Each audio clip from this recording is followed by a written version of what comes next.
नमस्कार, मी राजेंद्र हुंजे. बेधडकमध्ये तुमचं सगळ्यांचं स्वागत. आज आपण चर्चा करणार आहोत ते म्हणजे बाळासाहेब विखे पाटील, काँग्रेसचे ज्येष्ठ नेते आहेत. यांनी जो काल शरद पवारांवरती आरोप केला की जर बारामतीकरांना कळतंय की पाणी यापूर्वीच आपण पोचवायला पाहिजे होतं, मग आता दौरे कशासाठी करायचे, पाणी द्या अशा आवाहन कशासाठी करायचं, हेच जर पाणी पूर्वीच नियोजित केलं गेलं असतं तर आज मराठवाड्यात किंबहुना राज्यावरती दुष्काळाची ही परिस्थिती आली नसती, असा थेट आरोप बाळासाहेब विखे पाटील यांनी केलेला आहे. त्यामुळे पाणी नेमकं कुठं मुरलं, काय नेमकं राजकारण गेल्या 15 वर्षात झालं आणि ते जनतेपर्यंत त्या पाण्याचा, त्या नियोजनाचा, त्या सिंचनाचा थेंबही का पोचला नाही, असे प्रश्न आता उपस्थित होत आहेत. त्यामुळे या सगळ्या प्रश्नाभोवती आपण चर्चा करणार आहोत. 3 प्रश्न आपले आहेत. पहिला प्रश्न आहे की दुष्काळासाठी एका नेत्याला जबाबदार धरणं हे योग्य आहे का? दुसरा प्रश्न आहे की मदत ठरवण्यासाठीची जुनी आणीबाणीची पद्धत ताबडतोब बदलायला हवी का? आणि तिसरा प्रश्न आहे की दुष्काळाची घोषणा केंद्र आणि राज्य सरकारच्या तांत्रिक मुद्द्यामध्ये अडकलेली आहे का? आपल्यासोबत चर्चा करण्यासाठी स्टुडिओमध्ये आहेत भाजपचे प्रवक्ते माधव भंडारी, काँग्रेसचे प्रवक्ते हरीश रोगे आपल्यासोबत आहेत आणि आपल्यासोबत पुण्यावरून राष्ट्रवादी काँग्रेसचे प्रवक्ते अंकुश काकडे आहेत आणि औरंगाबादवरून आपल्यासोबत ज्येष्ठ पत्रकार संजीव उन्हाळे आहेत. या चौघांसोबत आपण चर्चा करणार आहोत. मला सुरुवात अंकुश काकडे तुमच्यापासून करायची आहे, कारण बाळासाहेब विखे पाटलांनी थेट पवारांवरतीच आरोप केलेला आहे की हे नियोजन जर आधीच बारामतीकरांनी केलं असतं तर राज्यावर ही परिस्थिती आली नसती, असं त्यांचं म्हणणं आहे. काय म्हणणं आहे तुमचं? नाही, बाळासाहेबांनी काल जे वक्तव्य केलं की पाणी नियोजनाच्या बाबतीमध्ये, पाणी वाटपाच्या बाबतीमध्ये बारामतीकरांनी काही केलं नाही. बाळासाहेब हे विसरत आहेत की नगर जिल्ह्यामध्ये जे पाणी वाटप जे करायचं होतं, नगर जिल्ह्यामध्ये यापूर्वी गोदावरीचं जे पाणी येत होतं ते केवळ बाळासाहेब एक काँग्रेस पक्षाचे ज्येष्ठ आणि जबरदस्त नेते होते म्हणून फक्त प्रवरानगरमध्ये त्या पाण्याचं त्या ठिकाणी नियोजन केले जात होतं. त्या संदर्भामध्ये त्यावेळेला झालेल्या आंदोलनाच्या बाबतीमध्ये मग त्या ठिकाणी पोलिसांना, लष्कराला देखील त्या ठिकाणी कारवाई करावी लागली आणि शेवटी पवारसाहेबांनी त्यांच्या अधिकारामध्ये नगर जिल्ह्याचं प्रत्येक तालुक्याचं, त्या प्रत्येक तालुक्याला योग्य असं पाणी मिळेल याचं पाणी वाटपाचं धोरण त्यावेळेला केलं. त्यामुळे पवारसाहेबांनी पाणी वाटपाचं वाटप व्यवस्थित केलं नाही असं बाळासाहेबांनी म्हणणं अतिशय हास्यास्पद आहे. असं म्हणलं तर ते काही चुकीचं ठरणार नाही. पण पाणी वाटप योग्य पद्धतीने झालं असा तुमचा दावा आहे? नगर जिल्ह्याच्या बाबतीमध्ये पवारसाहेबांनी त्या ठिकाणी पाणी वाटप प्रत्येक तालुक्याला त्याची आवश्यकता असेल अशा पद्धतीने देण्याचा प्रयत्न केला. ही वस्तुस्थिती बाळासाहेब नाकारू शकणार नाहीत. बाकी राज्याचं काय? बाकी राज्याच्या बाबतीमध्ये, सिंचनाच्या बाबतीमध्ये आपण पाहतो की सगळ्याच ठिकाणी आपल्या महाराष्ट्रामध्ये आजसुद्धा या क्षणाला विदर्भामध्ये गेल्या काही महिन्यामध्ये अतिवृष्टी होते किंवा पश्चिम, आज आपण मराठवाडा हा कायम दुष्काळी आहे. केवळ मराठवाडा या अशातला भाग नाही तर उत्तर महाराष्ट्रामध्ये देखील नगर असेल, नगरचा काही भाग, पश्चिम महाराष्ट्रामध्ये त्या ठिकाणी सांगली जिल्ह्यामध्ये काही गावं आहेत, सोलापूरमध्ये आहेत, पुणे जिल्ह्यामध्ये आहेत, अशा सगळ्या ठिकाणी दुष्काळी परिस्थिती आहे. आणि ते पाणी वाटप करण्याच्या बाबतीमध्ये राज्य सरकार त्या पद्धतीने त्या वेळेला ते नियोजन करीत असतं. परंतु यावेळची परिस्थिती मात्र अतिशय भयानक आहे. ही वस्तुस्थिती आपण लक्षामध्ये घेऊन त्याच्यावरती काही उपाययोजना करायला हव्यात.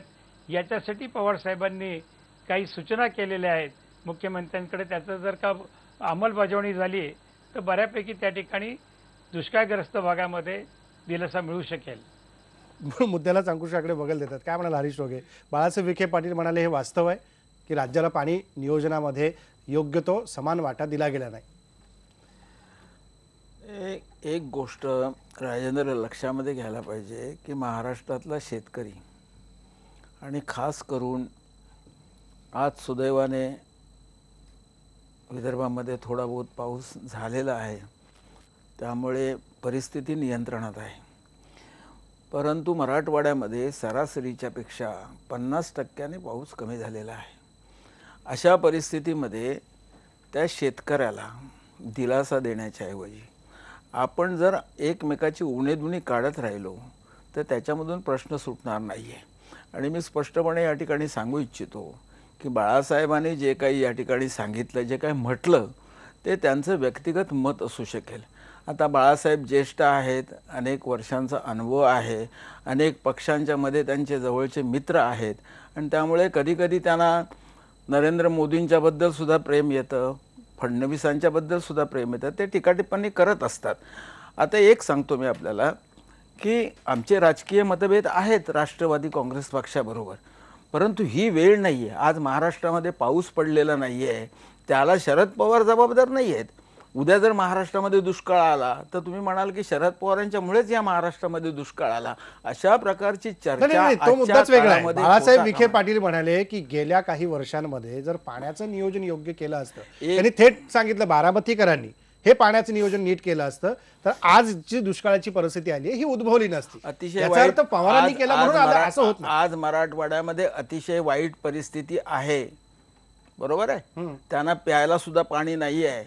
अशा परिस्थितीमध्ये मानवतेच्या दृष्टीने विखे पाटील विका पटलाने आता त्यांच्या इकडलं ते भंडारदारा धरण आहे, त्या भंडारदारामधून त्या ठिकाणी मराठवाड्याला पाणी देण्याचा प्रस्ताव महाराष्ट्र शासनाने ठेवलेला असताना त्याला सुद्धा विरोध त्याने केलेला आहे. आजच्या परिस्थितीमध्ये मी आपल्याला एवढंच सांगतो की या ठिकाणी कधी कधी माधव भंडारी आणि माझं एकमत होत नाही, परंतु या ठिकाणी मी एवढंच सांगेन की आज आपण आजच्या परिस्थितीमध्ये कुठल्याही प्रकारचं राजकारण न करता ही जी एक नैसर्गिक आपत्ती ह्या महाराष्ट्रावरती आलेली आहे, तुमच्याच पक्षाच्या नेत्यांनी केलंय, बाकी नाही, कोणी नाही, करत एक नाहीये. गोष्ट आहे, लोकशाही आहे, या म्हणून राजकारण लोकशाही केलं पाहिजे. नाही नाही ही लोकशाही आहे, या लोकशाहीमध्ये आपली आपली मतं मांडण्याचा अधिकार प्रत्येकाला आहे आणि त्यातही बाळासाहेब जे विखे पाटील आहेत ती आमचे ज्येष्ठ नेते आहेत, काँग्रेस पक्षाचे ज्येष्ठ आहेत, महाराष्ट्रातले ज्येष्ठ नेते आहेत, त्यामुळे त्यांनी कुठलं मत मांडलं तर ते पक्षाचंच मत असू शकेल असं काही नाहीये. मी एवढंच आपल्याला सांगतो या ठिकाणी या वेळेला आजच्या वेळेला अशा प्रकारचं कुठल्याही प्रकारचं राजकारण कोणी न करता त्यांनी काय केलं, यांनी काय केलं, मागच्या सरकारने काय केलं, आमचं सरकार काय करणार आहे या गोष्टीमध्ये न पडता म्हणजे ह्या चुका झाल्याच नाहीत असं आपण म्हणायचं. मागच्या नाही, नाही, एक गोष्ट सरकारमध्ये मी या चुका नियोजनामध्ये झाल्याच नाही, नाहीत असं चुका म्हणायचं. झाल्या असतील, मी असं म्हणत नाहीये की चुका झाल्याच नाहीयेत, परंतु त्या चुका उगाळण्याची वेळ नाहीये. ही जी वेळ आहे ती आपत्ती जी आहे त्या आपत्तीवरती कळगणे ओव्हरकम करून कसं पुढे जायचं, त्या शेतकऱ्याला कसं जगवायचं. आज मरतोय तो शेतकरी, त्याची जी गुरढोरं आहेत ती सुद्धा त्याच्या डोळ्याच्या समोर मरायला लागलेली आहेत. अशा अवस्थेमध्ये त्याला मदत कशी करायची याचा विचार प्रामुख्याने करायला पाहिजे असं मला वाटतं, माझ्या पक्षाला वाटतं. असं तुम्हाला वाटतं? माधवराव काय म्हणाल? खरं म्हणजे राष्ट्रवादी काँग्रेस आणि काँग्रेस आपण ज्या एका विशिष्ट मुद्द्यापुरतं चर्चा उपस्थित केली आहे त्याच्यावरती खूप दिवसांनी हे दोन्ही पक्ष एका सुरात बोलत आहेत असं एक जे आपल्याला बघायला मिळत आहे. चांगलं चित्र आहे. तुमच्या सुरातही बोललो आणि विखे पाटलांनी जे मत मांडलं, मी पहिल्यांदा एक गोष्ट स्पष्ट करतो की जो काही महाराष्ट्रातला आजचा दुष्काळ आहे आणि ह्या आजच्या दुष्काळामुळे निर्माण झालेली परिस्थिती आहे, ही परिस्थिती काही एका वर्षात, 2 वर्षात, 3 वर्षात निर्माण झालेली नाही. गेल्या अनेक वर्षांमधून बनत आलेली, घडत आलेली ही परिस्थिती आहे. त्याकडे दुर्लक्ष झालं नाही, त्याच्यावरती मी पुढे चर्चा करेन. त्यामुळे या परिस्थितीला कोणा एका व्यक्तीला जबाबदार धरणं हे काही फारसं बरोबर नाही. पण म्हणून बाळासाहेब विखे पाटील जे बोलले हे चुकीचं आहे असंही म्हणतात. त्याच्यामध्ये तथ्य नाही अशातला भाग नाही आहे. बाळासाहेब विखे पाटील हे त्यांच्या स्वभावाप्रमाणे खरं बोलून गेले.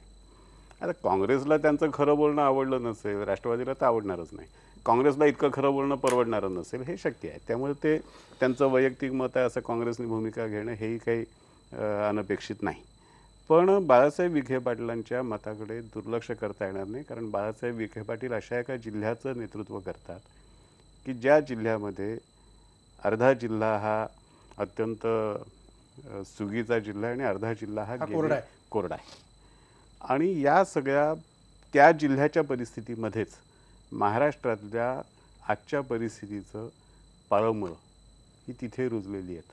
आणि त्यामुळे बाळासाहेब विखे पाटील जे बोलतात त्यांचं विधान राजकीय विधान म्हणून न घेता अधिक गंभीरपणे, अधिक व्याप्तीने आणि केवळ एका व्यक्तीला जबाबदार न धरता गेल्या 60 वर्षामध्ये महाराष्ट्रामध्ये जे पाण्याचं नियोजन झालं त्या दिशेने ही चर्चा आपण केली पाहिजे आणि ती चर्चा केली पाहिजे.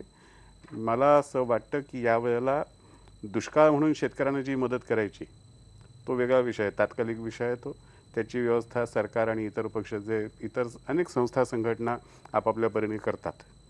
पण त्याचबरोबर यावेळेला पाण्याच्या नियोजनामध्ये झालेल्या चुका यांची चर्चा करूच नका, ही चर्चा करण्याची वेळ नाही, आत्ता आधी तुम्ही शेतकऱ्यांना मदत करा असं म्हणून त्या चुका अडगळीत ढकण्याचा प्रयत्न करणं, हा म्हणजे पुन्हा एकदा पूर्वीचं सगळं जे झालेलं होतं त्याच्याबद्दल काही न बोलता उद्या दुरुस्त काय करायचं ह्याची चर्चा न करण्याचा प्रयत्न आहे. त्यामुळे या वेळेला या निमित्ताने यावर्षीच्या दुष्काळाच्या निमित्ताने महाराष्ट्रात गेल्या 60 वर्षात पाण्याचं जे नियोजन झालं त्याची सविस्तर चर्चा झाली पाहिजे, त्याची चिकित्सा झाली पाहिजे आणि त्यातल्या चुका दुरुस्त करण्यासाठी काय केलं पाहिजे ह्याची चर्चा व्हायला पाहिजे. अगदी खरं की त्या चुका दुरुस्त करण्यासाठी काय केलं पाहिजे याचीही चर्चा झाली पाहिजे. मला संजीव उन्हाळे सर हाच मुद्दा विचारायचा की एका दुष्काळासाठी जसं आत्ता माधव भंडारी म्हणाले किंवा चर्चेतल्या अजूनही आपले काही पाहुणे म्हणतात की एका नेत्याला जबाबदार धरणं योग्य नाही, मात्र या दरम्यानच्या काळात ज्या काही चुका झाल्या असतील या सर्वांकडून झाल्या असतील तर दुरुस्त करण्यासाठी म्हणून पुढची पावलं काय उचलली पाहिजेत. मराठवाड्यातल्या आत्ताची जी स्थिती आपण पाहतोय ही स्थिती ही आज काही 2-4 महिन्यातली नाही आहे, एका वर्षातली नाही आहे, 2 वर्षातली नाही आहे, हे गेल्या कित्येक वर्षांपासून साचत गेलेली परिस्थिती आज त्याचा सामना आपल्याला करावा लागतोय. काय चित्र दिसतंय गेल्या अनेक वर्षांपासून मराठवाड्यातल्या या सगळ्या गावाखेड्यांचा तुम्ही अभ्यास केलाय? नाही, या दुष्काळाला शरद पवार हे पूर्णपणे जबाबदार आहेत असं काही म्हणता येणार नाही, परंतु दुसऱ्या बाजूला त्यांनी न्याय दिला नाही ही गोष्ट खरी आहे. बाळासाहेब विखे पाटील आज जे बोलत आहेत त्यांनी सुद्धा मराठवाड्याला हक्काचं पाणी मिळाल्यासाठी काही प्रयत्न केलेत असंही घडलेलं नाही. त्याच्यामुळे हा न्याय अन्यायाचा प्रश्न मला असं वाटतं की याच्यापेक्षा मराठवाड्याकडे सगळ्यांनीच दुर्लक्ष केलेलं आहे. अगदी आजच नांदूर मधमेश्वर एक्सप्रेस कॅनलमधून जे पाणी सुटलं जातं ते पाणी शेवटच्या टोकापर्यंत येत नाही म्हणून गंगापूरमध्ये शेतकऱ्यांनी आत्मदहनाचा प्रयत्न केला. आणि जेव्हा जेव्हा मराठवाड्याचा प्रश्न येतो तेव्हा तेव्हा त्याच्यावर मला असं वाटतं की दुर्लक्ष केलं जातं. उदाहरणार्थ विखे पाटीलच सातत्याने कोकणाचं पाणी हे अतिरिक्त समुद्रामध्ये वाहून जाणारं पाणी हे गोदावरीमध्ये वळवावं अशी मागणी लावून धरत होते. मला असं वाटतं या मागणीकडे आत्ता भारतीय जनता पक्षाने लक्ष दिलं आहे, परंतु त्याच्याकडे फारसं गांभीर्याने पाहिलं गेलं नाही. अगदी कृष्णेच्या याच्यामध्ये असलेल्या सांगली जिल्ह्यामध्ये म्हैसाळचं पाणी त्या दुष्काळग्रस्त भागाला देण्यासाठी प्रयत्न चालू आहे. त्याच न्यायानं वैतरणेचं जे पाणी आहे, अतिरिक्त पाणी आहे, ते गोदावरीला अगदी मुकणे धरणातून सहजपणे देणं जाऊ शकतं, पण ते पाणी देण्याचा प्रयत्न केला गेला नाही. मराठवाड्यातील ऊसासाठी आता जे आमच्या दुष्काळाने व्यापले तिथं ठिबक सिंचन वापरावं म्हणून आग्रह धरण्यात येतो, पण बारामतीसाठी मात्र भीमा स्थिरीकरणातून अतिशय स्थिर असं पाणी त्यांना मिळतं. हा मला असं वाटतं की सगळाच एकंदर दुटप्पीपणा आपल्याला सगळीकडे पाहायला मिळतो. आणि त्याच्यामुळं मला असं लक्षात असं वाटतं की या मंडळींनी, सत्ताधारी मंडळींनी एकच गोष्ट केली आणि ते म्हणजे मराठवाड्यासाठी जे निधी मिळतो तो निधी हा इतरत्र वळवला गेला असं आत्तापर्यंतचं चित्र आहे. म्हणजे किमान 5 ते 5.5 हजार कोटी इतरत्र वळवण्यात आलेले आहेत आणि दरवर्षी फेब्रुवारीपर्यंत पैसा द्यायचा नाही आणि मार्च महिन्यामध्ये हा निधी तुम्ही खर्च करू शकत नाही असं निमित्त सांगून हा निधी वळवून घ्यायचा आणि दरम्यानच्या काळात त्यांच्या भागामध्ये ही कामं थोडीफार सुरू करायची आणि नंतर ती पूर्णत्वाला न्यायची. हा खेळ अनेक वर्षापासून चाललेला आहे आणि मला असं वाटतं की त्याचं एक प्रत्यंतर आता या पाहायला मिळत आहे. आता ज्या ठिकाणी लातूर, उस्मानाबाद आणि बीडचा भाग आज दुष्काळाने होरपळतोय त्या ठिकाणी जर कृष्णेचं 21 TMC मधलं काही TMC जरी पाणी मिळालं असतं तरी मला असं वाटतं की ही वेळ आली नसती, पण त्यांना पाणी सुद्धा दिसलं नाही. आता मुख्यमंत्र्यांनी 60 TMC पाणी सोडू असं फक्त घोषणा केलेली आहे, परंतु मला असं वाटतं की त्याला देखील खूप उशीर झालेला आहे. मला असं वाटतं की सत्तेच्या धुंदीमुळं पाणी प्रश्नाकडे राजकर्त्यांनी, विशेषतः मराठवाड्याच्या राज्यकर्त्यांनी नेहमीकरता दुर्लक्ष केलेलं आहे आणि मराठवाड्याच्या प्रश्नासाठी ज्या ज्या म्हणून मंडळींनी लक्ष घालण्याचा प्रयत्न केला त्यांना त्याची राजकीय किंमत मोजावी लागली. म्हणजे उदाहरण सांगायचं झालं तर माजी मुख्यमंत्री विलासराव देशमुख यांनी 2001-2च्या सुमारामध्ये या कृष्णेच्या पाण्याचा प्रश्न लावून धरला होता अक्षरशः. त्यावेळेस त्यांना मुख्यमंत्रीपद काही काळासाठी गमावं लागलं आणि सुशीलकुमार शिंदे मुख्यमंत्री झाले. तेव्हा हा अतिशय पाण्याचा प्रश्न हा डेलिकेट झालेला आहे आणि मराठवाड्याला कायम दुर्लक्षित, वंचित असं ठेवण्यात आलेलं आहे. ही वस्तुस्थिती मला असं वाटतं एकदा सर्व राज्यकर्त्यांनी मान्य केली पाहिजे. याच्यामध्ये ह्याला का त्याला असा मला वाटतं दोष देण्यात कुणाला अर्थ नाही. अगदी खरं आहे. माधव तुम्हाला काय नाही, जे आता उन्हाळ्याने सांगितलं त्याच्यामध्ये मी थोडी फक्त पुष्टी जोडेन की फक्त मराठवाड्याचा निधी वळवला असं नाही, तर सिंचनाच्या क्षेत्रामधला कोकणाचा निधी, विदर्भाचा निधी आणि मराठवाड्याचा निधी आणि त्याचबरोबर काही प्रमाणामध्ये उत्तर महाराष्ट्राचा निधी हा सुद्धा याच पद्धतीने वळवला गेला आणि म्हणून या सर्व भागामधले सिंचन प्रकल्प हे 30-30, 35-35, 40-40 वर्ष रेंगाळलेले आपण आज अनुभवतो. आणि नुसतं निधी वळवला असं नाही, तर पाणीसुद्धा पळवलं आणि पाणी पळवलं ही वस्तुस्थिती आहे. पाणी दाबून ठेवलं ही सुद्धा वस्तुस्थिती आहे. आणि म्हणून याच्या चर्चा करायला पाहिजेत. आणि उन्हाळ्यांच्या याच्यामध्ये मी आणखीन एक त्यांना आठवण करून देईन की मराठवाड्याच्या पाण्यासाठी खऱ्या अर्थाने जर कोणी किंमत चुकवली असेल तर ती कैलासवासी शंकरराव चव्हाणांनी चुकवली.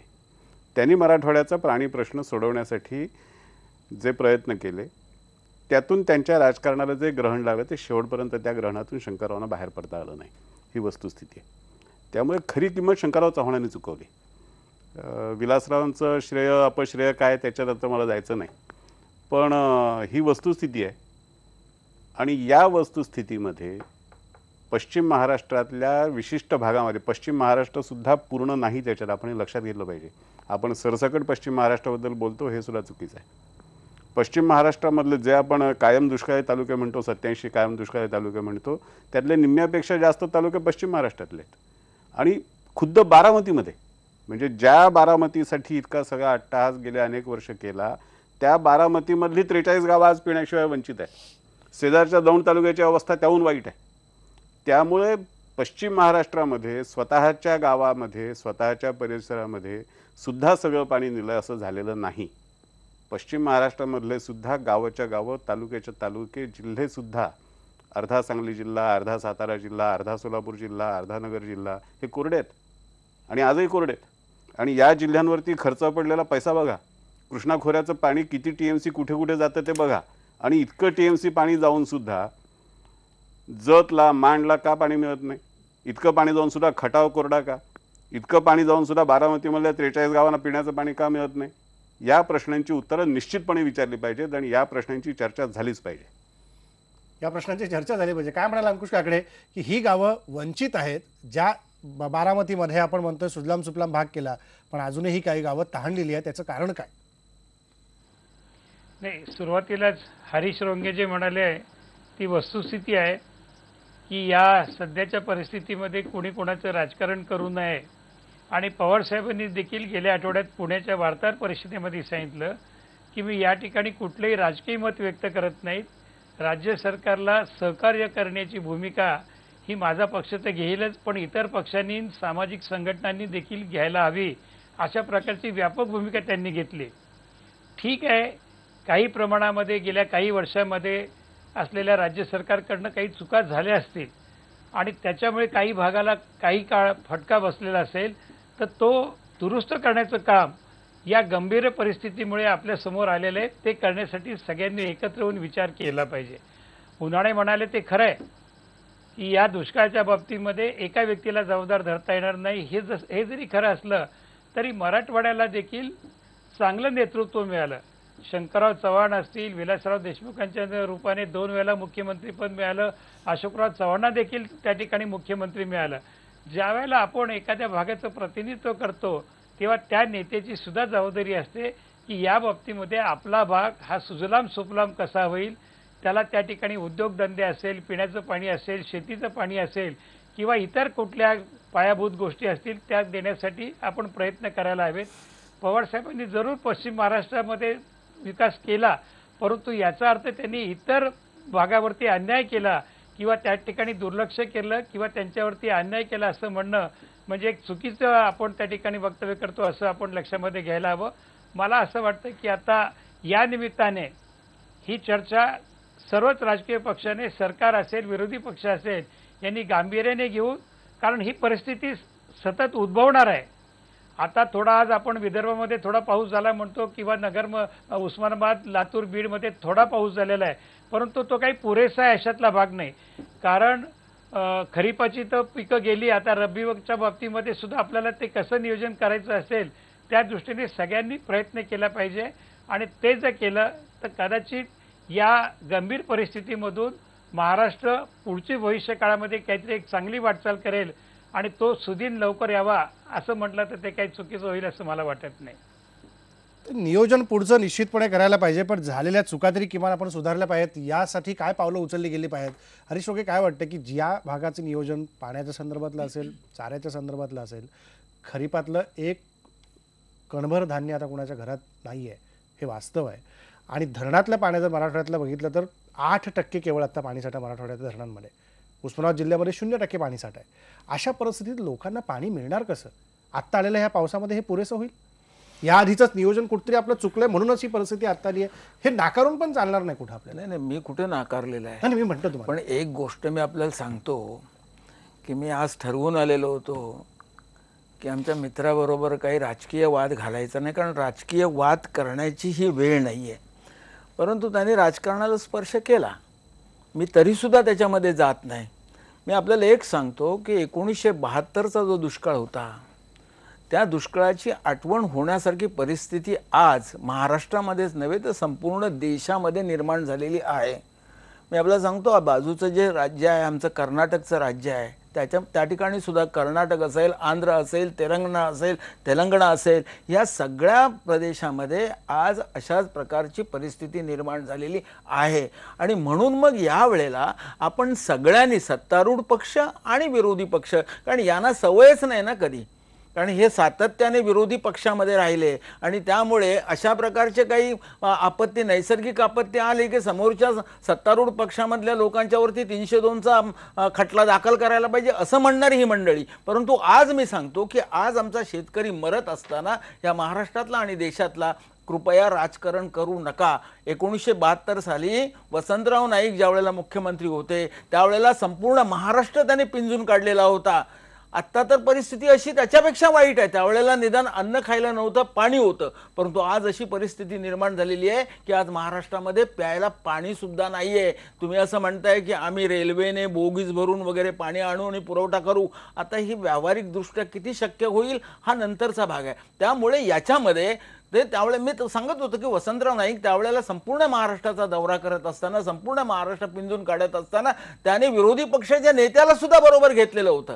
आज अशा प्रकारचं दिसत नाही. जे केंद्रामध्ये दिसतंय, नरेंद्र मोदींच्याकडे एकतंत्री राजकारण जसं चाललेलं आहे तसंच महाराष्ट्रामध्ये दिसतंय. ह्या महाराष्ट्रातला विरोधी पक्ष जो आहे त्या विरोधी पक्षाला विश्वासामध्ये घेऊन आम्ही टीका करण्याचं काम आमचं आहे. परंतु या ठिकाणी मी ज्या भाषेमध्ये बोलतोय, मी ज्या तऱ्हेने बोलतोय तशाच प्रकारे आग खाऊ, कळलं का नाही, आग लावणारं वक्तव्य हे काँग्रेस पक्षाच्याकडून कधी होत नाहीये, झालेलं नाहीये. विखे पाटलांनी काय केलं? नाही, एक गोष्ट मी आपल्याला सुरुवातीला सांगितलं, विखे पाटील यांचं ते व्यक्तिगत मत आहे, काँग्रेस पक्षाचं ते मत नाहीये. आणि काँग्रेस पक्षाचे नेते नाही. एक काँग्रेस पक्षाचे नेते जरूर आहेत ना, ज्येष्ठ नेते आहेत. एक गोष्ट आहे, एखाद्या नवख्या माणसाने केलं तर समजू शकतो, पण इतक्या अभ्यासू ज्येष्ठ राजकारण्यांनी काहीतरी अर्थ आहे. मी एक सांगतो, अर्थ आहेत ना, नाही कुठे म्हटलं. जे अनेक प्रश्न, नियोजनाचे प्रश्न असतील किंवा जलसंधारणाचे प्रश्न असतील, या नियोजनाच्या बाबतीमध्ये अनेक प्रश्न आहेत. परंतु त्याची चर्चा तुम्ही सातत्याने तीच करत राहणार आहात का? जे झालंय ते त्याने काय वाटोळं लावलं आणि म्हणून त्या पुढचं राहिलेलं, शिल्लक राहिलेलं जे वाटोळं आहे ते आम्ही पूर्ण करणार आहोत, अशा प्रकारची तुमची भूमिका आहे का? आज तुमच्या समोर जे संकट आलेलं आहे त्या संकटाचा मुकाबला तुम्ही कसा करणार आणि त्या ठिकाणी विरोधी पक्षाला आणि या महाराष्ट्रातल्या संपूर्ण जनतेला विश्वासामध्ये घेऊन तुम्ही कसं जाणार, याचं नियोजन करण्याची गरज आहे असं मला वाटतं. मग आता काँग्रेस पक्ष विखे पाटलांना त्यांच्याकडे असलेल्या धरणातलं पाणी मराठवाड्यातल्या लोकांना द्या असं विनंती करणार का? नाही, ज्यावेळेला ते म्हणतात की शरद पवारांनी हे सगळे प्रश्न निर्माण केले, त्यावेळेला आज मराठवाड्यातल्या जनतेला प्यायला सुद्धा जर पाणी मिळत नसेल आणि त्यांच्या धरणामधून जर ते पाणी मराठवाड्याला द्यायची मागणी महाराष्ट्र शासनाने केलेली असेल तर त्याने खरोखर त्याला प्रतिसाद द्यायला पाहिजे. परंतु असं दिसतंय की त्यांच्याकडे काहीतरी अपील केलेलं आहे, म्हणजेच राजकारण चाललंय. मला एकच म्हणायचं आहे की व्यक्ती तेवढा प्रवृत्ती, ह्याला काय औषध नाहीये. पक्ष तितके नेते उपस्थितच होतात, त्यामुळे राजकारणाचे मुद्दे समोर येतात. अहो, मी आता सांगतो की तुमच्या महाराष्ट्र शासनामध्ये, आजच्या महाराष्ट्र शासनामध्ये कळलं का नाही, एक कुठली तरी ह्या आपत्तीवरती निर्णय घेण्यासाठी किंवा कृती करण्यासाठी म्हणून एक कमिटी केलेली आहे. त्या कमिटीचे चेअरमन कोण व्हायचं किंवा अध्यक्ष कोण व्हायचं याच्यामध्ये खडसेमध्ये आणि मनगुट्टेवारमध्ये वाद आहेत. एक सांगतो मी त्याचा अध्यक्ष आहे, दुसरा सांगतो मी त्याचा अध्यक्ष आहे. तर हे सगळे राजकारण, राजकीय पक्षामध्ये राजकारण हे होत असतं, कळलं का नाही? पण त्याचा फटका जनतेला बसता कामा नये याची काळजी राजकीय नेत्यांनी घेतली पाहिजे. एक्झॅक्टली, त्याचा फटका जनतेला बसता कामा नये याची काळजी सातत्याने काँग्रेस पक्ष घेत असतो. काँग्रेस पक्ष सातत्याने काळजी घेतोय असं म्हणतायत हरीश ओगे. ब्रेकची वेळ झाली, मला माधव भंडारीने पण उत्तर द्यायचं. ब्रेक घेऊ आणि ब्रेक नंतर जो मुद्दा उपसमितीचा निघाला त्यामध्ये देखील चर्चा खडसे साहेबांनी काल अशी केली की आणीबाणीची पद्धत, जी नुकसान भरपाई देण्याकरता आणीबाणीची पद्धत आहे ती बदलली पाहिजे, आणि दुसरीकडं दुष्काळ जाहीर करायला सरकार का पुढे सगळ्या गोष्टी घेऊन जात नाहीये याबद्दलही चर्चा करायची. ब्रेक नंतर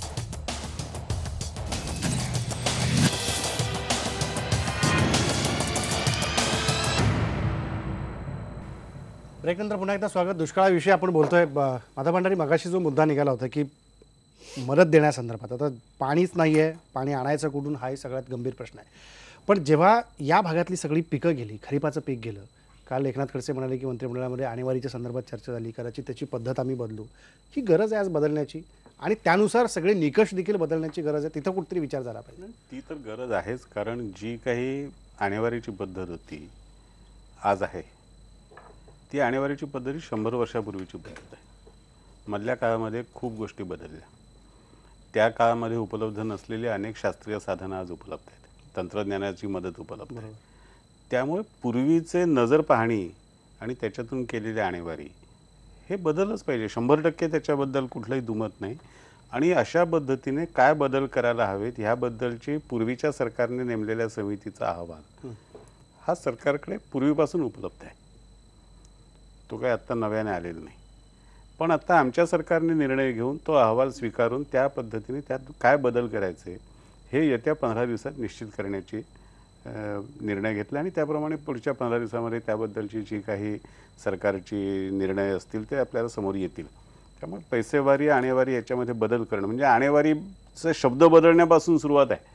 आणा हा आता वापरतच नाही, आणि आताच्या नव्या पिढीला आणा म्हणजे काय हेही माहीत नाही.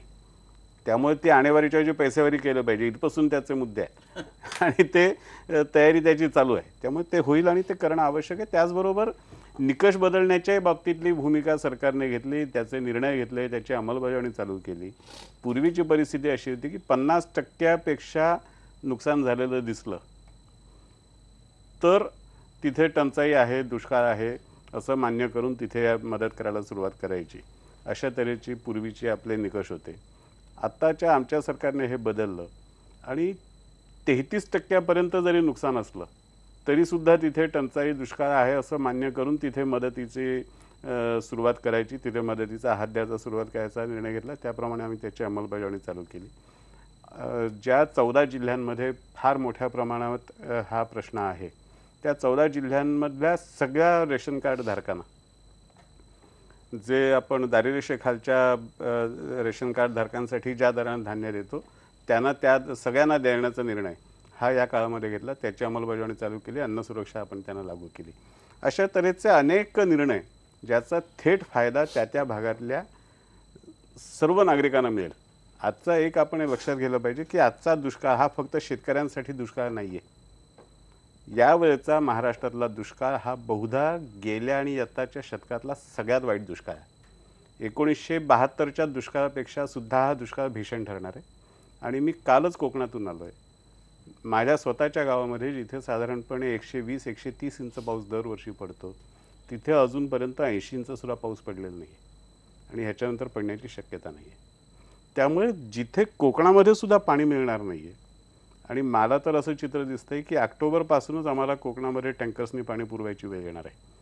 ही परिस्थिती जर कोकणात असेल तर कोकणातलं कुठलं पाणी कुठे वळवणार आहोत? आणि जर ही परिस्थिती कोकणातली आहे तर मग मराठवाडा, पश्चिम महाराष्ट्राचा सर्व दुष्काळी भाग, विदर्भातला काही भाग, म्हणजे विदर्भातले 4-5 जिल्हे जर सोडले तर संपूर्ण महाराष्ट्रामध्ये हीच परिस्थिती आहे. आणि त्यामुळे या दुष्काळाचा फटका शेतकऱ्यांसकट सर्व समाजाला, सर्व नागरिकांना बसणार आहे. म्हणजे मुंबई शहरामध्ये आज सप्टेंबर महिन्यामध्ये 20% पाणी कपात लागू झाली आहे.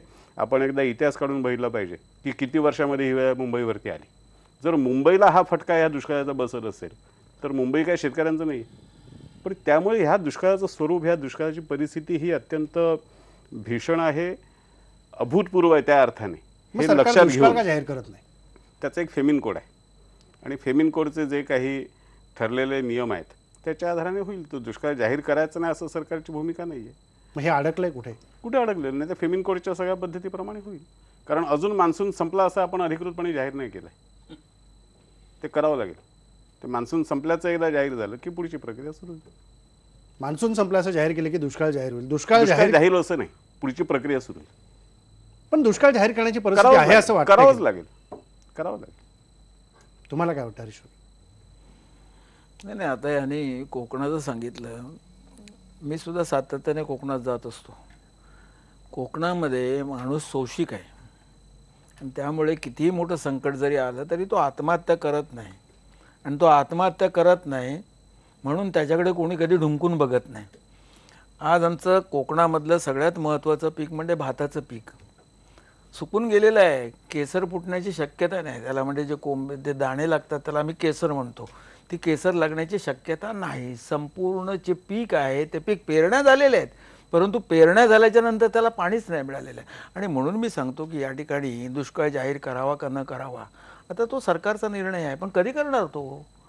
पाऊस अजून संपला नाही आहे. संपला नाही म्हणजे हा सप्टेंबर महिना आहे. फार फार तर ऑक्टोबर महिन्यामध्ये पहिल्या 10 दिवसांपर्यंत पाऊस येत असतो. परंतु आज तुमच्या वेधशाळेने जाहीर करून टाकलेला आहे की परतीचा पाऊस येण्याची शक्यता नाही. मग तुम्ही कोणासाठी थांबलेला आहे?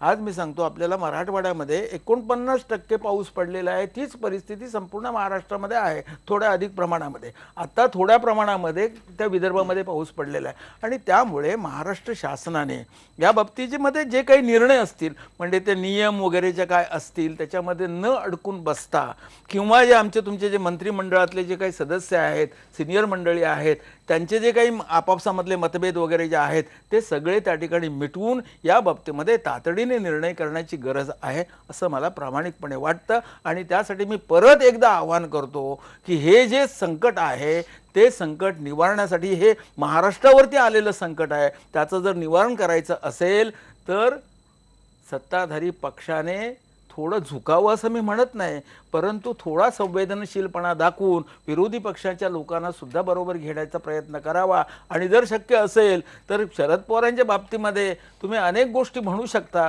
परंतु कृषी या क्षेत्रामधला त्यांचा जो अनुभव आहे तो लक्षामध्ये घेऊन, आणि नाहीतरी म्हणतात की नरेंद्र मोदी नेहमी म्हणत असतात की मी शरद पवारांच्याकडून मार्गदर्शन घेत असतो. मग आज महाराष्ट्रावरती आणि देशावरती ही जी नैसर्गिक आपत्ती आलेली आहे त्याच्यामधून बाहेर पडण्यासाठी जर शरद पवारांचं सुद्धा जर मार्गदर्शन घेता येत असेल, इतर वेळेला त्यांचं साठलोट चालू असतं, मग या बाबतीमध्ये काय हरकत आहे? तर ते घ्यायला काय हरकत नाही असं मला प्रामाणिकपणे वाटतं. परंतु तातडीने या बाबतीमध्ये निर्णय होण्याची गरज आहे. आज आम्ही घोषणा ऐकतो, निर्णय बाहेर पडताना दिसत नाहीत.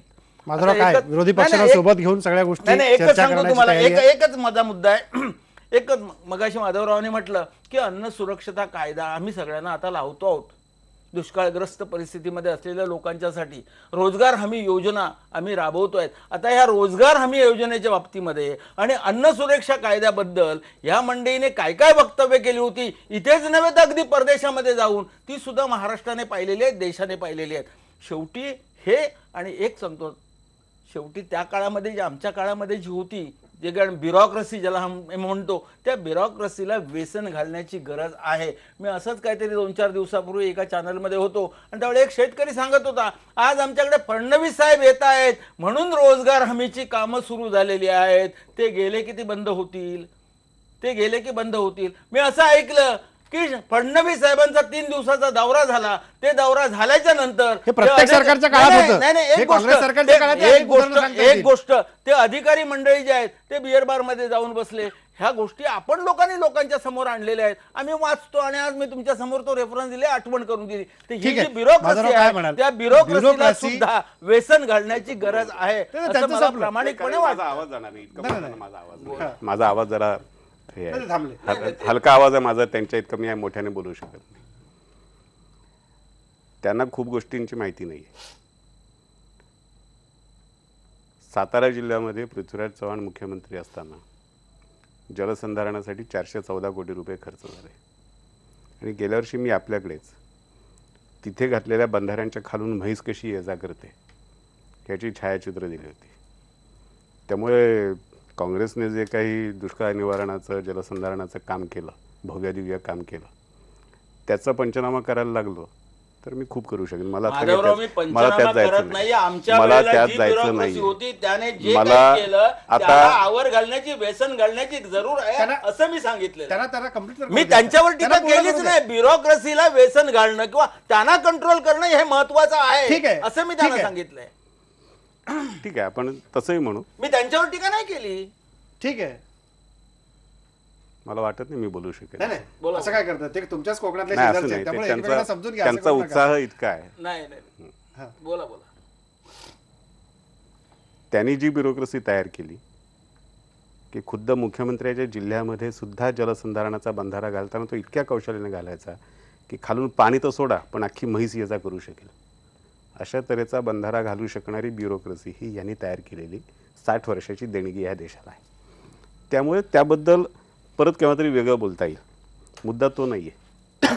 आत्ताच्या परिस्थितीमध्ये जे ज्या उपाययोजना केल्या पाहिजेत, गेल्या वर्षी सोडा पण जून महिन्यामध्ये, जुलै महिन्यामध्ये प्रत्येक महिन्यात रोजगार हमीवरच्या कामावरती येणाऱ्या लोकांची संख्या ही मोठ्या प्रमाणात वाढत गेली. रोजगार हमीची कामं द्यायला सुरुवात केलेली आहे. आता एक तर गोष्ट नक्कीच आहे की आजच्या परिस्थितीमध्ये जेवढं करू तेवढं कमी आहे. समजा आपण 1000 लोकांना रोजगार हमीवरती काम दिलं तर ज्यांना काम पाहिजे असे 2000 लोक रांगेत उद्या उभे राहणार आहेत, कारण ती संख्या वाढतच जाणार, ती कमी नाही होणार आहे. टँकर आपण समजा 1000 टँकर दिले तर 1000 टँकर रस्त्यावर येईपर्यंत दुसऱ्या 2000 गावं टँकर मागायला उभी राहणार आहेत आणि त्यांची गरज तेवढीच आहे. त्यामुळे आजची परिस्थिती जी आहे ती याच पद्धतीची भीषण परिस्थिती आहे, मी मगाशी सांगितलं. आणि त्याला तोंड देण्याचा प्रयत्न सरकार निश्चितपणे आपल्या पद्धती आणि सर्व परीने करत आहे. त्याच्यामध्ये कुठल्याही प्रकारचे कसूर या सरकारकडून होणार नाही, आमच्या कार्यकर्त्यांकडून सुद्धा होणार नाही. जो राजकारणाचा मुद्दा आहे त्याने, आणि आज खरं म्हणजे आज एक खूप चांगलं दृश्य आपल्याला बघायला मिळालं की राष्ट्रवादीच्या प्रवक्त्यांपेक्षा सुद्धा काँग्रेसचे प्रवक्ते अधिक पोटतिडकीने पवार साहेबांचं समर्थन करत आहेत. आणि असं चित्र फार क्वचित बघायला मिळतं, पण खूप चांगलं दृश्य आहे. आणि अंकुशदादांना मनापासून खूप बरं वाटत असेल की त्यामुळे ते शांत आहेत. त्यामुळे ते त्यामुळे ते शांत आहेत की चला त्यांची बाजू मांडली जाते. त्यांचं काम परस्पर चांगल्या पद्धतीने होत आहे. पवार साहेबांनी दौरे केले, आमचं मानखटावचा पडद्याच्या पाठीमागे काही नसतं. मानखटावचा दौरा करून आले आणि तिथून येऊन त्याने जे सांगितलं त्यांनी वास्तव सांगितलं. पण हे वास्तव 2015चं नाही आहे, गेली 15 वर्ष हेच वास्तव आहे.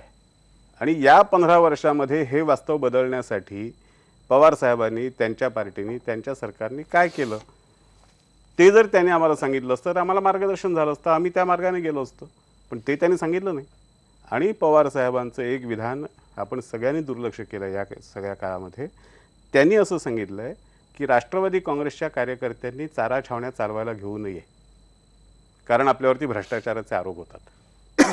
म्हणजे अक्षरशः हे विधान ऐकून माझं काय म्हणतात त्याला ऊर भरून आला की पवार साहेब छोट्या छोट्या राष्ट्रवादी काँग्रेसच्या कार्यकर्त्यांवरती होणाऱ्या भ्रष्टाचाराच्या आरोपामुळे इतके व्यथित होतात आणि त्याची काळजी घेतात.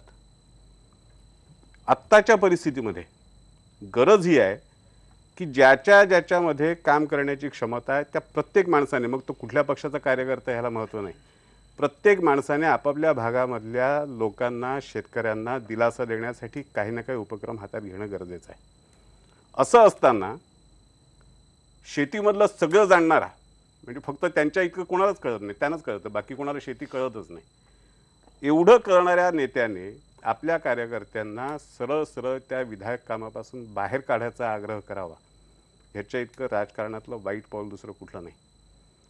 उलट जर बरं वाटलं असतं आम्हाला जर पवार साहेबांनी हे सांगितलं असतं, बरं त्यांचे खूप कार्यकर्ते खूप मजबूत आहेत, दांडगे आहेत, म्हणजे त्यांचे कार्यकर्ते सोन्याचे शर्ट घालून फिरतात, त्यांचे कार्यकर्ते अंगावर 5-5, 10-10 किलो सोनं घालून फिरतात.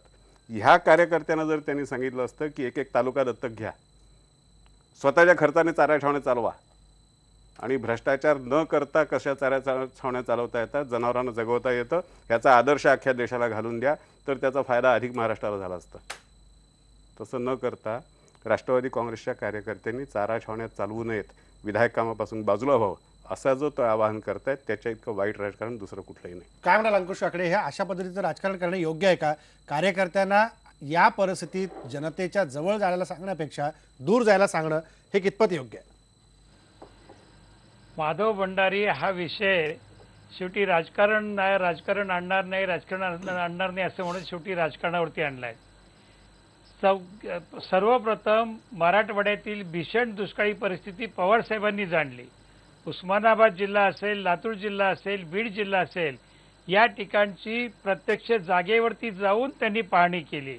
14 ऑगस्टला दौरा संपवून ते मुंबईला आले. मुंबईला त्यांनी मुख्यमंत्र्यांची भेट घेऊन त्या ठिकाणी दुष्काळाच्या गांभीर्याचं त्यांनी मुख्यमंत्र्यांपुढे सर्व चित्र उभं केलं आणि याच्यामध्ये तातडीने काही पावलं उचलली पाहिजेत यासाठी राज्य सरकारला मदतीचा हात पुढे केला.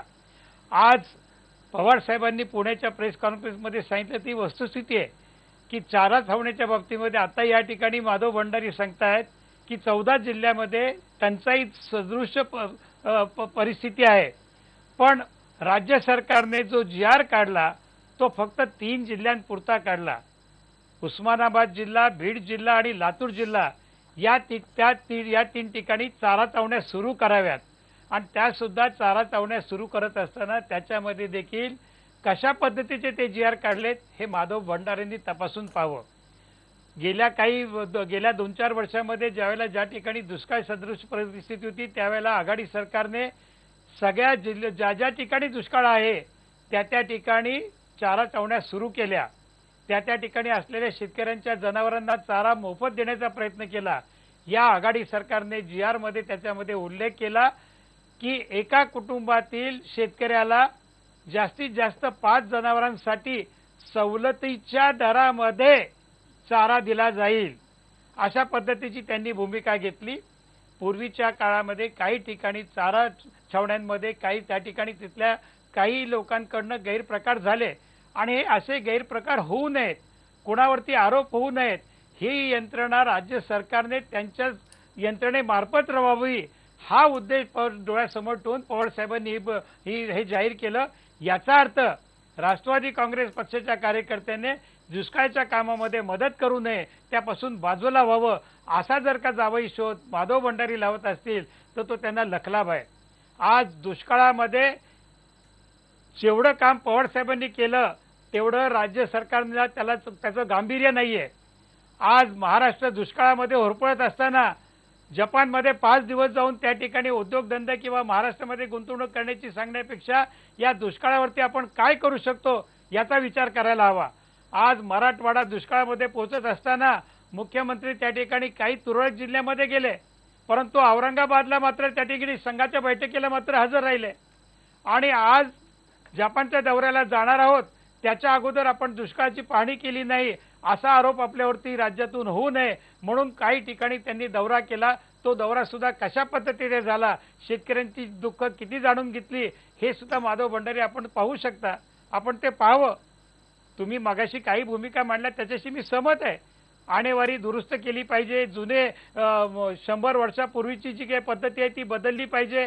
काळ बदललेला आहे, महागाई वाढलेली आहे, शेतकऱ्याचं शेतीचं उत्पन्न आणि जनावरांचा जो खर्च आहे तो देखील ताळमेळ बघून ह्या सगळ्या गोष्टीमध्ये आम्ही तुम्हाला सहकार्य करण्यात असताना तुम्ही नकळत त्या ठिकाणी आणि आम्ही आणि हरीश रोंगे आम्ही किती झाले तरी आम्ही एक विचाराचे आहोत. ठीक आहे, आमचे राजकीय मतभेद असतील, काही ठिकाणी आमचे वाद झाले असतील, पण या दुष्काळाच्या प्रश्नावरती तुम्ही जे राजकारण करतायत हे चुकीचं राजकारण करीत आहात. आज पवार साहेबांनी देखील सांगितलं की आम्हाला जर राज्य सरकार गांभीर्याने ठीक आहे, वेळ माझा संपलेला आहे. राजकारण बाकी कोणी करत नसलं तरी काँग्रेस राष्ट्रवादीतले नेते जरूर त्यात भाग घेत आहेत. हे ज्येष्ठ नेते आहेत, त्यांचं वैयक्तिक मत म्हटले तरी देखील विखे पाटील काँग्रेसचे नेते आहेत, हे विसरून चालता येणार नाही. 30 सेकंद मला नाही आपण एक करू. फक्त एकच त्यातला शेवटचा मुद्दा का अंकुशदारांच्या आठवणीसाठी की गेल्या 10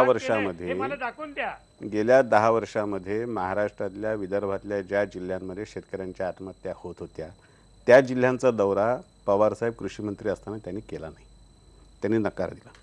आणि आपण ज्या पाणी टंचाईची ह्याची त्याची पाणी पोचलं नाही याची चर्चा करतोय, टेंभू आहे, ताकारी आहे, म्हैसाळ आहे, ह्या योजनांचं पाणी त्यांच्या गावांपर्यंत पोचलं नाही आणि हा सगळा भाग माढा लोकसभेचा भाग आहे. त्याची उत्तर आपण सगळी द्यायला लागणार आहे. 30 सेकंदात मला उदय सरांकडे द्यायचा वेळ संपलेलाच आहे. शेवटी मला एकच म्हणायचं आहे की आमच्या देशाचे पंतप्रधान माननीय नरेंद्र मोदी साहेब हे बिहारच्या निवडणुकीच्या पार्श्वभूमीवरती जवळजवळ 1.25 कोटीचं पॅकेज त्या बिहारला देत आहेत. त्याच्याबद्दल मला काही म्हणायचं नाही आहे, परंतु आज आमच्या महाराष्ट्रामधला शेतकरी मरतो आहे, अक्षरशः रस्त्यावरती आलेला आहे. अशा वेळेला त्याला सुद्धा सहानुभूतीपूर्वक विचार करून, मी सांगत नाही की 1.25 कोटी द्या, परंतु 5-50 कोटी जर तुम्ही दिलेत, कारण तुम्ही भूतानला देता, नेपाळला देता, मंगोलियाला देता, आणखी कुठे कुठे देता, सगळ्यांना देता, आमच्या महाराष्ट्रातल्या गरीब शेतकऱ्यासाठी त्याला जर थोडंसं वाचवायचं असेल तर थोडी ते मदत करावी अशी मी त्यांना जाहीरपणे आपल्या माध्यमातून विनंती करतो. ठीक आहे, संजीव दाणे सर काय म्हणाले शेवटी की ह्या सगळा दुष्काळ निवारण्यासाठी राजकारण बाजूला सोडून माणूस म्हणून सगळ्यांनी एकत्र येण्याची गरज आहे की नाही? नाही, निश्चितपणे या सगळ्यांनी एकत्र येण्याची गरज आहे आणि ते आलं पाहिजे. शरद पवारांनी खऱ्या अर्थानं हा दुष्काळ एकंदर राज्याच्या अजेंड्यावर आणला, ही गोष्टही मान्य केली पाहिजे. परंतु दुसरी महत्त्वाची गोष्ट अशी आहे की हे जे सरकार आहे हे नोकरशाहीच्या जास्त सोपस्कारामध्ये जे अडकलेले त्याच्यातून लवकरात लवकर बाहेर येण्याची गरज आहे. पैसेवारी का आणेवारी हा जो वाद आहे हा लवकर मिटण्याची गरज आहे. त्याचं कारण असं आहे की हा जो दुष्काळ हा वेगळ्या पद्धतीचा आहे. हा दुष्काळ काही यावर्षीचा दुष्काळ आणि आणेवारी जाहीर करायला 4थं वर्ष दुष्काळातलं आहे. गेल्या रबीमध्ये पीक आलेलं नाही आणि हा दुष्काळ फक्त एकांगी नाही, हायड्रॉलॉजिकल आहे, ॲग्रिकल्चरल आहे, एन्व्हायरमेंटल आहे आणि आता देखील जो पाऊस पडलाय हा अतिशय स्थितीनिहाय आहे, गंभीरता देखील परिस्थितीची स्थितीनिहाय आहे, लोकेशन स्पेसिफिक आहे. याच्यासाठी खरी गरज ही केवळ चर्चा किंवा भेटींचा प्रभाव वाढवण्याची नाही, तर या ठिकाणी जो नियोजनाचा अभाव आहे तो दूर करण्याची आहे. आणि मला असं वाटतं की हा अभाव दूर करण्यासाठी लवकरात लवकर दुष्काळ जाहीर करणं याच्याशिवाय दुसरा काहीही पर्याय नाही आहे. कारण मला असं वाटतं की जसजसा वेळ चालत आला तसं जसं हरीशजींनी सांगितलं की केंद्राकडून कसल्याही प्रकारची मदत अजून जाहीर झालेली नाही आहे. म्हणजे केंद्राचं पथक आज येतं आणि जातं पण मदत काही जाहीर होत नाही. गेल्या वर्षी झाली नाही आणि यावर्षी देखील काय होतं मला असं वाटतं हे आहे. तर मला असं वाटतं की एक प्रत्येक सरकारचा एक जस्टेशन पिरियड असतो. भारतीय जनता पक्ष हे नव्याने सरकारवर आलंय, सत्तेवर आलंय हे आपण समजू शकतो, परंतु हा जस्टेशन पिरियड जरा जास्त लांब चाललेला आहे आणि म्हणून या ठिकाणी नियोजन देखील आता काही ठिकाणी पाऊस पडलाय त्या ठिकाणी रबीचं तातडीने नियोजन करण्याची गरज आहे. कारण किमान पक्षी चारा तरी जनावराला उपलब्ध होईल अशी परिस्थिती आहे. परंतु हे कसल्याही प्रकारचं नियोजन आज मला असं वाटतं की शासनातले नोकरशहा करताना दिसत नाहीत. ती इफेक्टिव्हली करताना असे आपल्याला प्रत्यक्षात दिसेपर्यंत मला असं वाटतं की ती दुष्काळ जोपर्यंत जाहीर होत नाही तोपर्यंत हे घडणार नाही. आणि दुष्काळ जाहीर करणं हा एकमेव आणि एकमेव पर्याय झाल्याशिवाय यंत्रणा कामाला लागणार नाही असं सध्याचं चित्र आहे. अगदी खरं आहे की दुष्काळ जाहीर केल्याशिवाय ही यंत्रणा पूर्णपणे कामाला लागणार नाही. मात्र ती वाट किती दिवस बघायची? मान्सूनचा पाऊस तर परतीला लागलाय, पण दुष्काळाची वाट किती दिवस अजून आपण पाहायची? पाणी पाणी म्हणून जनता रस्त्याला येते. आज एकमेकांवरचे आरोप करत उणीधुणी काढण्यापेक्षा सगळ्यांनी माणूस म्हणून एकत्र येऊन ह्या दुष्काळाला लढा देण्याची गरज आहे. जनतेला विश्वासाची गरज आहे, आधाराची गरज आहे. आत्ता राजकीय आरोप प्रत्यारोपाची नाही आहे. हे सगळ्याच पक्षांनी लक्षात ठेवावं. इथंच थांबू, काही